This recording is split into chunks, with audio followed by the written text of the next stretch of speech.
ఎక్కడ దేవుడు మనుషునికి దగ్గరగా చేయబడతాడు అంటే మనుషుని యొక్క హృదయాన్ని దేవునికి సమర్పించడం ద్వారా మనుషుడు దేవునికి దగ్గరగా చేయబడతాడు. అందుకే యేసు ప్రభువు మత్తయి సువార్త 13వ అధ్యాయం 15వ అధ్యాయం 9వ వచనంలో వారు తమ పెదవులతో నన్ను గణపరచుదురు గాని వారి హృదయం నాకు దూరముగా ఉన్నది అని రాయబడి ఉంది.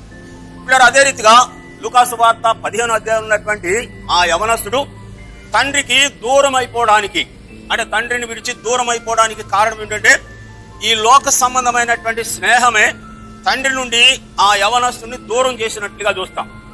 అతడు లోకాశలకు లొంగిపోయినటువంటి వాడై తండ్రి నుండి తమ ఆస్తిని పంచియమని చెప్పి తండ్రితో వ్యాజ్యమాడి ఆ ఆస్తి పంచిచ్చిన తర్వాత అతడు దుర్వ్యాపారం వలన ఆస్తి అంతా కూడాను నాశనం చేసి ఆఖరకు పందులు తిని పొట్టుతో పొట్ట నింపుకొని ఆశపడినట్లుగా చూస్తాం.